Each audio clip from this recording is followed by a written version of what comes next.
Evening folks, this is BestInSlot. We're back with a little bit more Planet Zoo. We're working on our Asian tropical zoo, and in today's video we're going to work on the orangutan exhibit. So this is my plan going forward. I'm going to do like an introductory section. We're going to talk, we're going to banter, I'm sorry, and then we're going to speed build for the actual exhibit because people enjoy the speed builds. It's just kind of the way it is.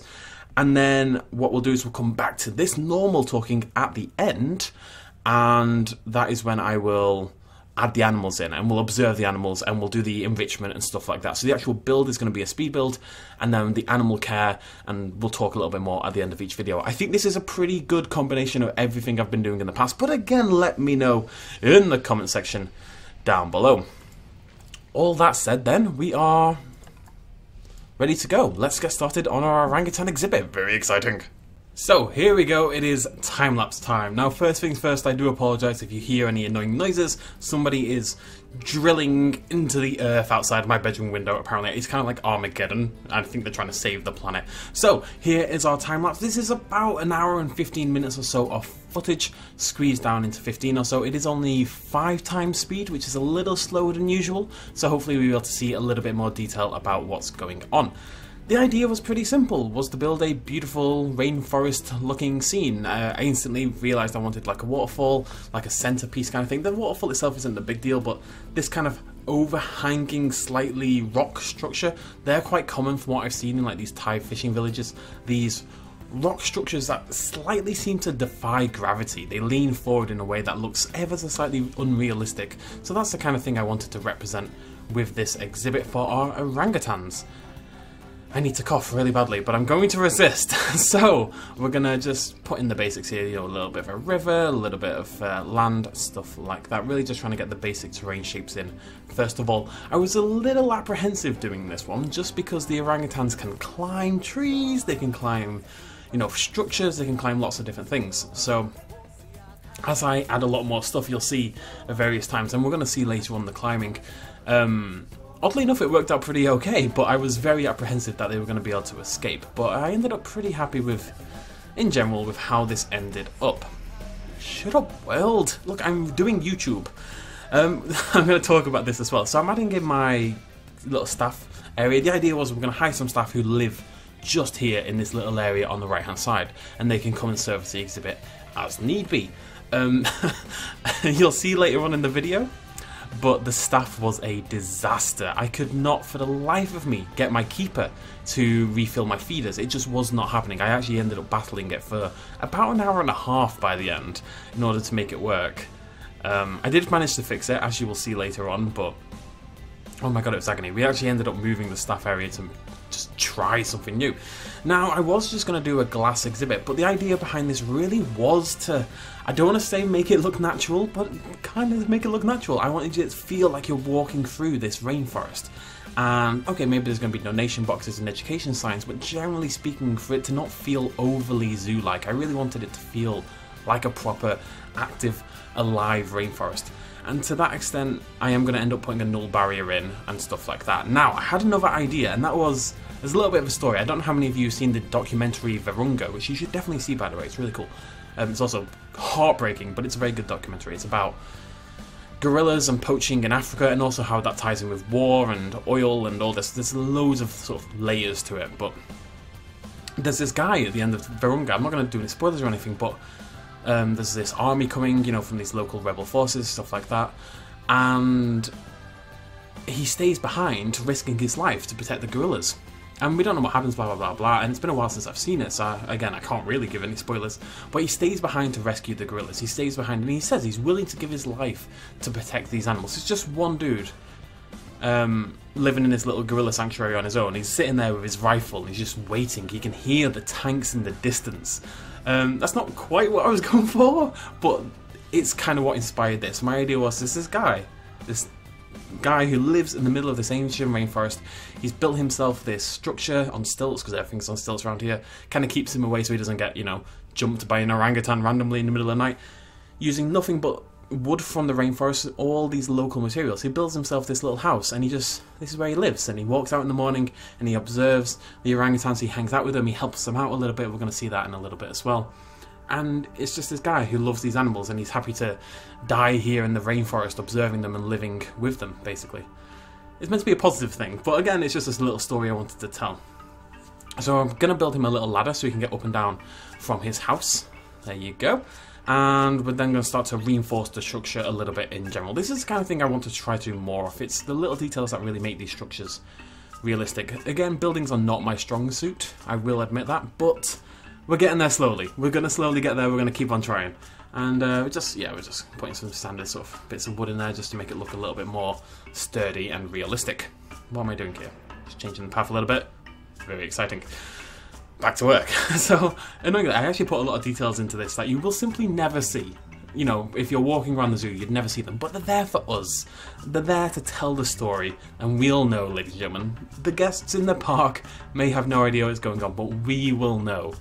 So yeah, just doing some cross-X slap thingamajiggies in there, just reinforce the whole thing, nice and sturdy. Inspired a little bit by Firewatch as well, which is a brilliant game. Everyone go play Firewatch.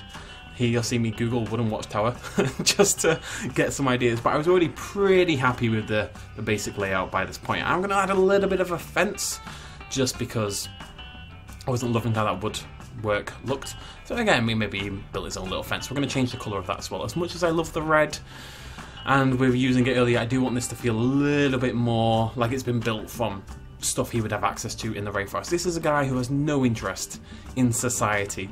He's the Joker. He's like, damn you, society, I'm going to go live with the orangutans, which would have made for a better film. Now, when he comes down on the ladder, he needs to get around a little bit. He's built himself a little wooden bridge here, a little bit ramshackle, but you know, this is a talented guy. He knows what he's doing, so it's relatively neat as well. I'm just going to bring that up a little bit. You can see the end of it is actually still in the water. You need to get that out of there, put it behind a little bit, and then some rocks as well, just to weigh down the front of it, weigh down the back of it, and then underneath to actually support the structure as well, like so. Good old rocks. I kind of forgot about rocks for a long time. Rocks are the best. Pretty happy with how it looks at this point. Now we're going to do just a little bit of detailing, this kind of thing. Just, yeah, I have to break up this big... I love the log stuff, by the way. We didn't have this in the beta, the log construction. It's really cool. It really helps make things look better. But you do need to break it up a little bit with planks and stuff like that just to make it look a little bit more interesting. And again, not being too careful here, just kind of shoving them on. It's kind of in the right place, but maybe a little bit messy at points just because, you know, it would be, in my opinion, right? That makes a lot of sense. There you go. Beautiful. What next? Now, I wanted a chair. There is, like, no chairs in this game. You can't put benches up there. It doesn't work. What I might do, actually, is go back and replace that. I liked the idea that this is, like, the only thing. He brought this from home. He grabbed his chair, he grabbed a gun, he grabbed a bag of apples, and he went off and he lived in the rainforest. He grabbed an axe, and this is all he brought with him. These are windows, but they're slatted over, so you can't tell. I kind of liked that idea. This is all he brought with him. This little deck chair. That's his one nod to modern society. I had another idea as well, which is what that cart is about. So the cart is, you know, he goes off into the rainforest, he finds things.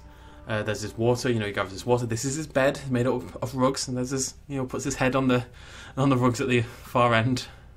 I like it. I love putting the pineapple in those pots. Yeah, so the idea is he goes off into the rainforest and he harvests a bunch of fruit and stuff like that. He also, you know, hops on his boat and he goes and sails off down the river and again explores the rainforest for things he'd need to make medicine or different food types and more resources and stuff like that. The guy just explores out from his little base.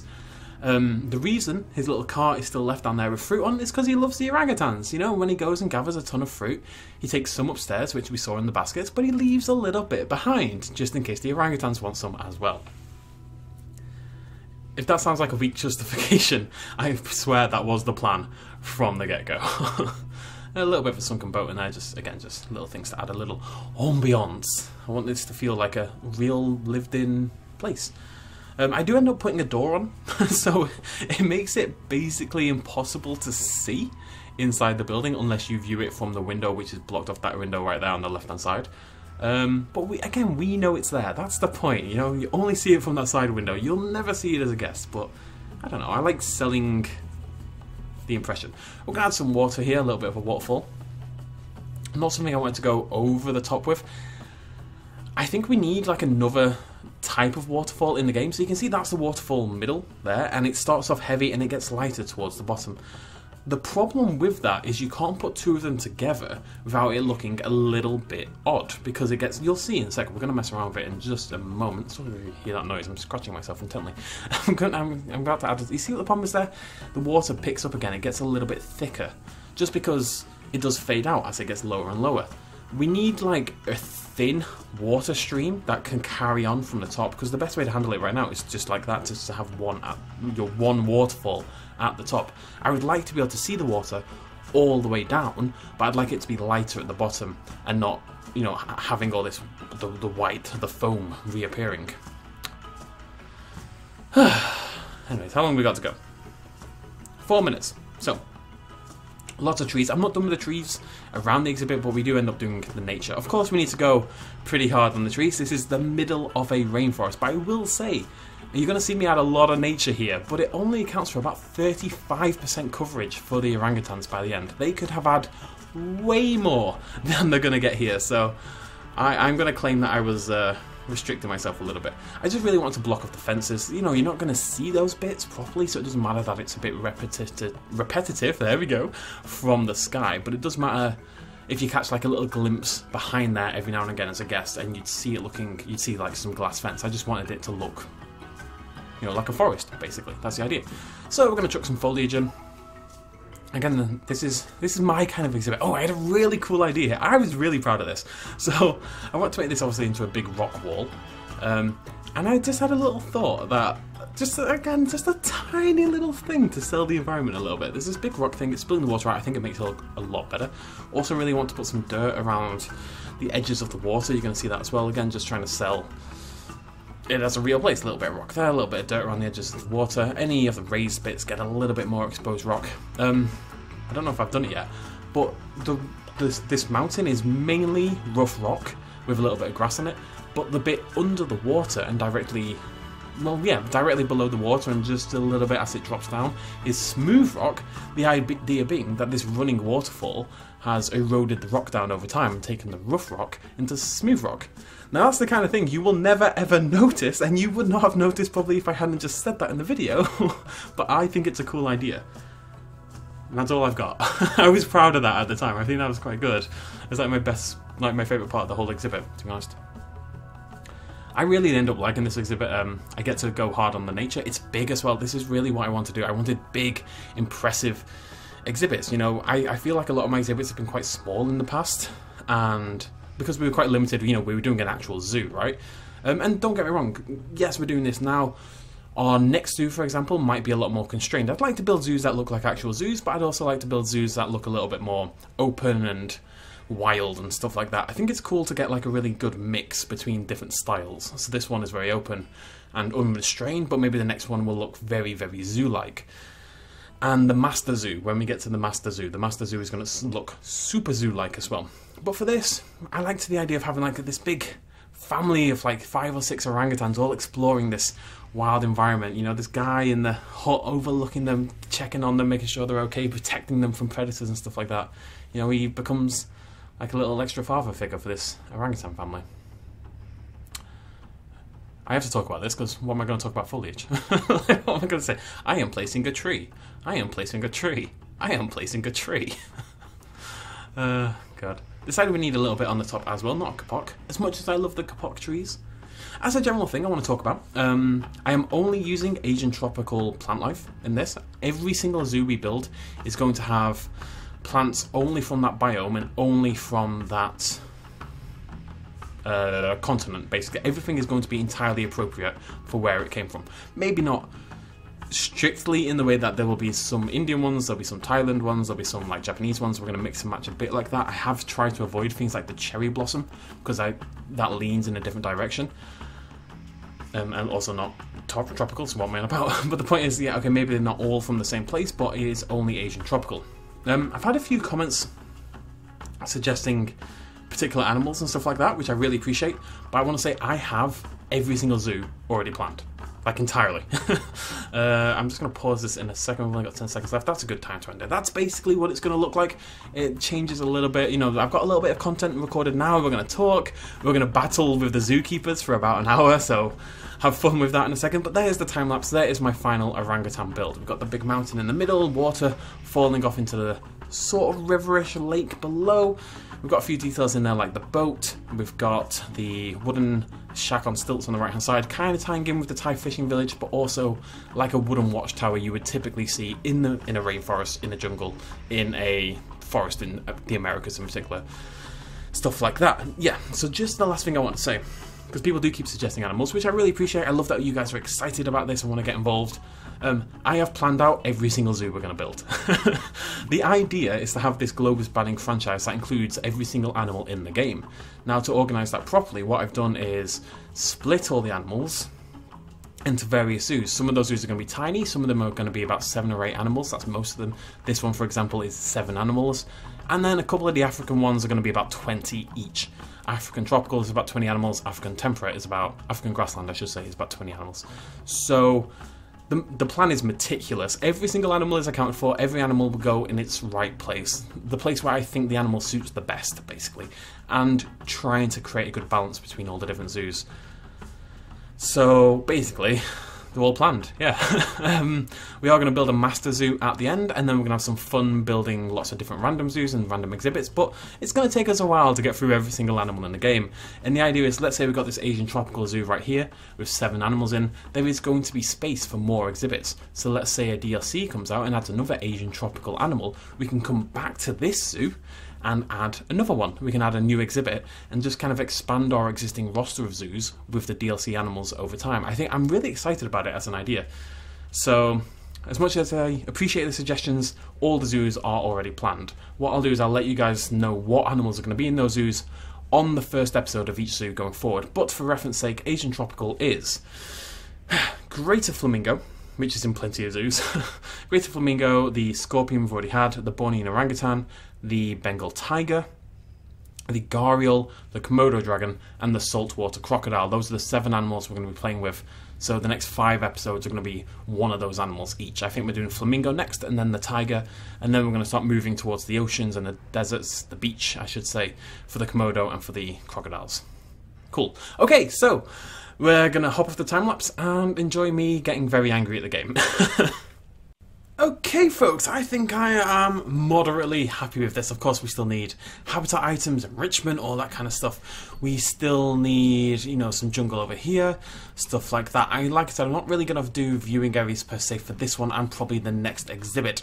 This whole area on the right is eventually going to lead down to a beach with the Komodo dragon and stuff like that, but there should be room for more tropical, jungly exhibits in the future, and I'd like the whole place to kind of like what we did in the last zoo, where I really want it to feel like you're walking through this old ancient rainforest.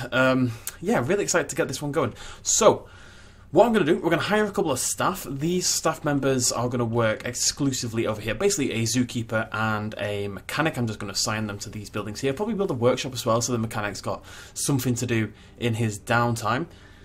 Get them delivered and see what they need. Now, I am 100% sure that there are ways for the orangutan to break out of this exhibit. Hell, they may be able to jump over this gap right here. They may be able to just leap over there. I suspect they probably can.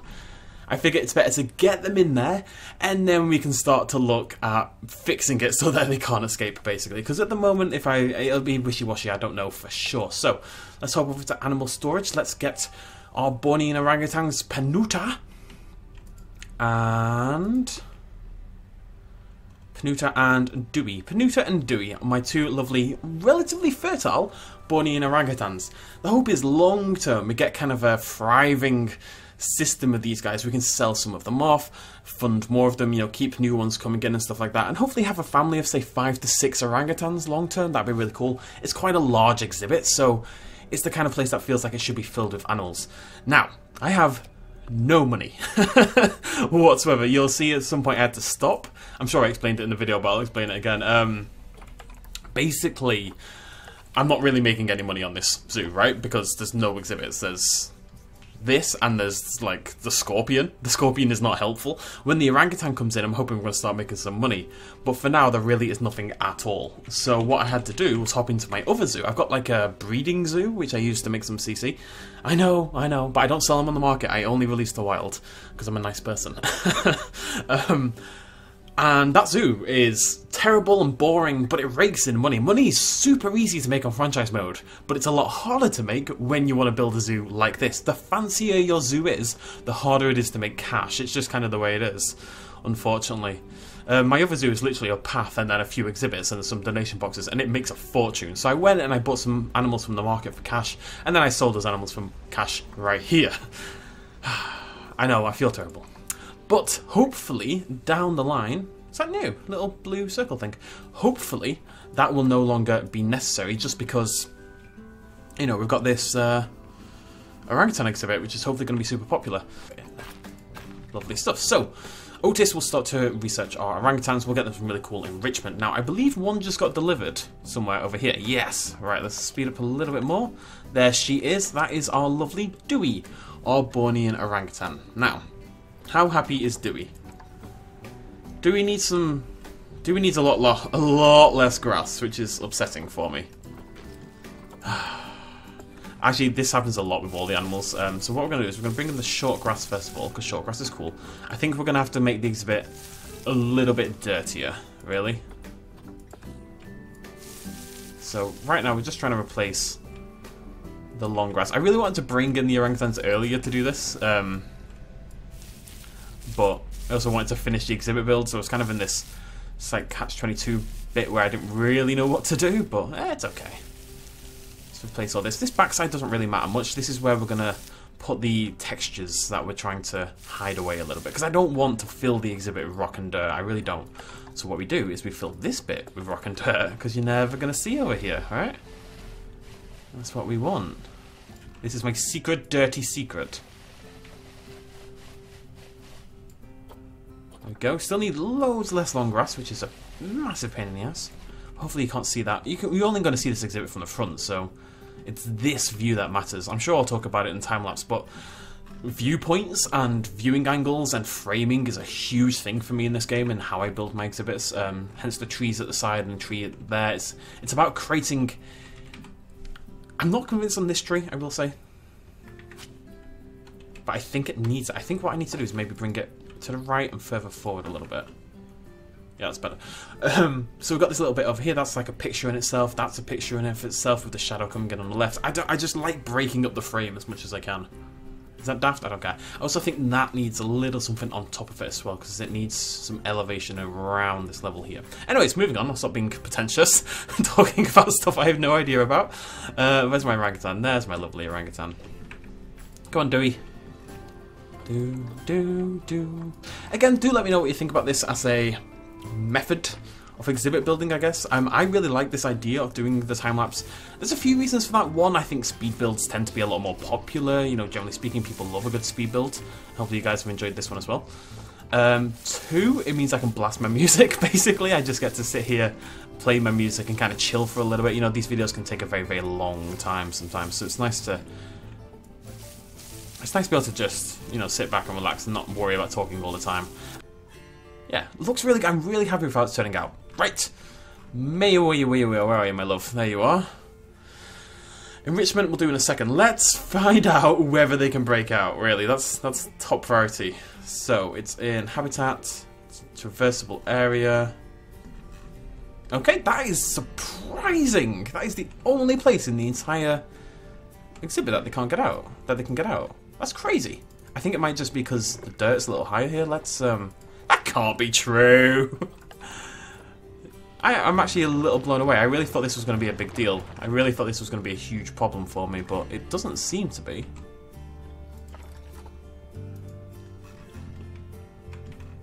Okay, why can you still get out there? Does it have to recalculate? I think so. Let me just... Yeah. Hey, look at that! How good's that? What I'd like to do as well, maybe, is smooth this out to the point that they can actually climb up top and maybe put something up there. I think that'd be a really cool thing to do. Let's try that. because you're not really going to see this side of the mountain either, so I don't mind if this is a little bit on the smooth side. I don't know if this is going to work, but we'll try. If you believe it will happen, it will happen. Talk to me, love. No, okay. Too steep there.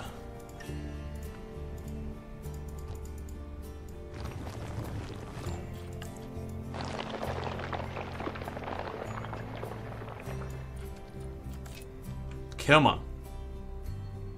Hey, there we go, look at that! They can climb up to the very top, and it doesn't really look any different from the front, which is precisely what I was looking for. I don't like this little... I need to pull this out the more that I look at that. Let's just grab a little brush here.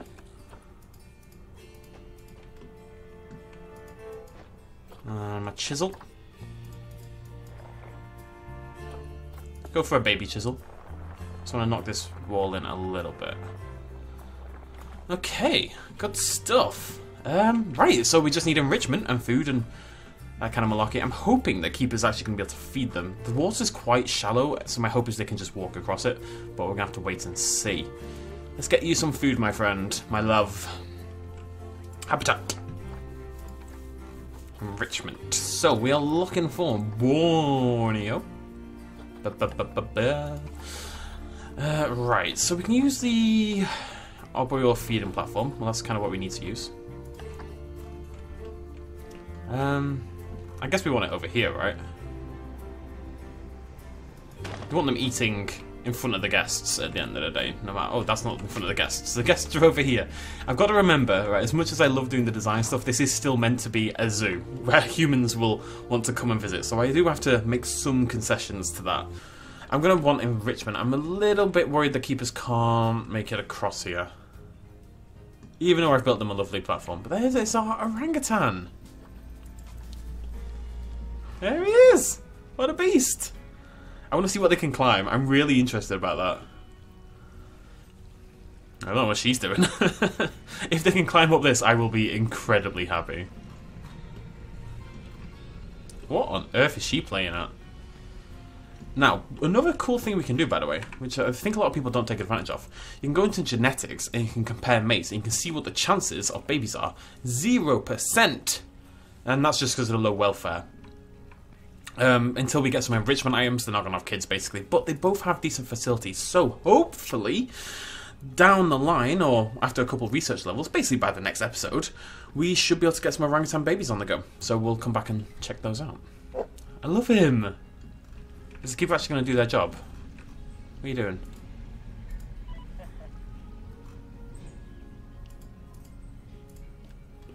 Alright, I have a strong suspicion that he can't get to the feeder. Oh, he's going in. That's a sign. There we go. Come on, Nick. Come on, Nick. Nick, what are you doing? Nick! Get them some goddamn food! I'm pretty sure he can walk over there. I'm gonna knock a hole through this cliff here. I think maybe he can't get around. Yeah, I'm just gonna knock a path through. God damn it, Nick. There's always a Nick, and he's always a problem. Yes? No? Well, he's wandering in the right direction. That's something. I'll take it. That's a start. He's wandering. No, he's moved away from the building. Nick's chilling, apparently. He's had a long, hard day at work.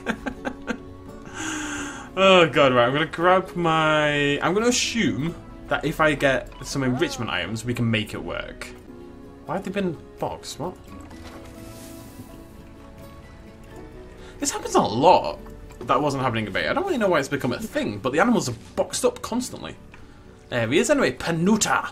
I'm sorry to the female orangutan, but the male orangutan for me is the classic orangutan. That big, flappy face, furry as all hell. Really should be more hairy than furry, but still just an absolute beast, really. I love them. To the point where they're going to be in a thumbnail 2 days in a row. I never do that. I purposely try to avoid that, so... That's how much I love these orangutans. Nick! They need food! Nick! Call keeper. Come on, Nick. I believe in you, buddy. I believe you aren't the worst person in the world. I have faith.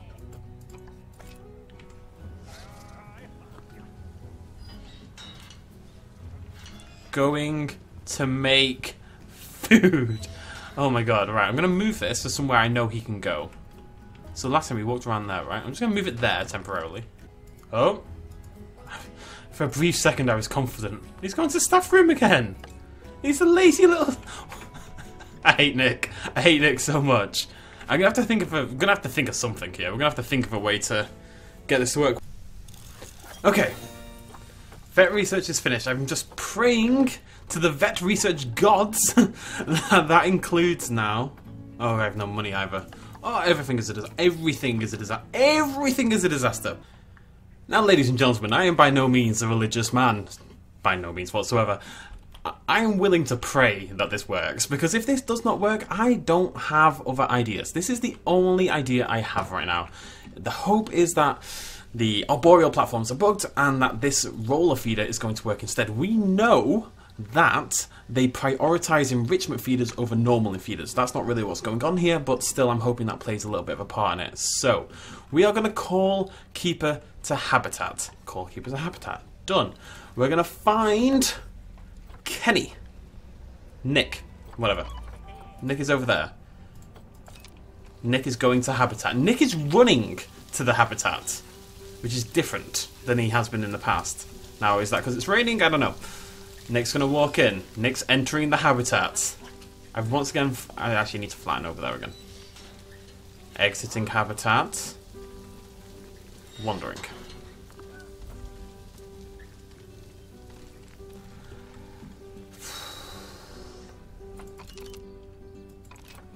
Okay, let's just try this again. Let's grab the feeder. Let's move it over here. That's fine. We know he can walk over here. We've seen him walk around the entire exhibit before. This shouldn't be a problem. So, let's call Keeper.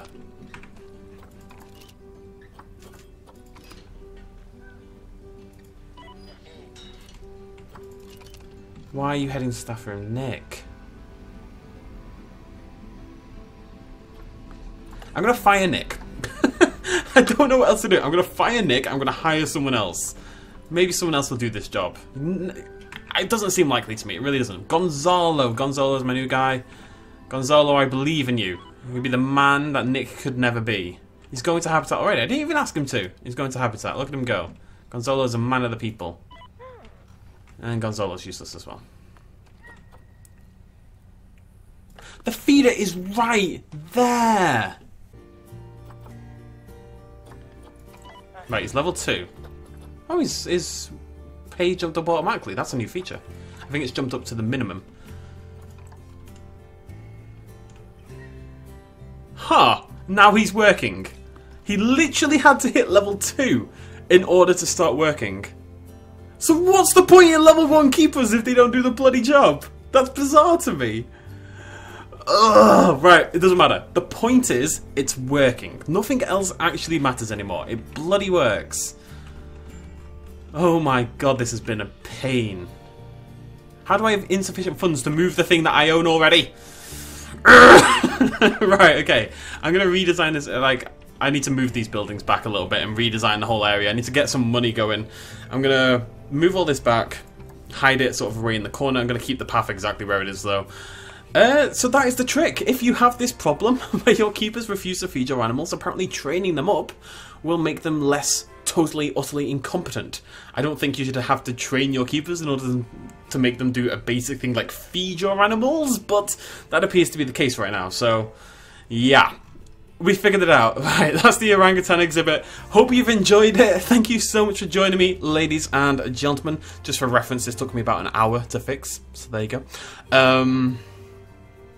But yeah, thank you so much for joining me. If you enjoyed this video, if you like this new way of doing the videos, please do hit the like button. Let me know in the comments down below. We'll be back in the next video with, I think we're going to nip back for the flamingos, which are going to live over here. I kind of want to organically build this up, so I've got a little bit of an idea for the flamingos, but we'll have to have a little see. I think we're going to do like a rock pool kind of thing over here, very natural, and have some of them wander around here.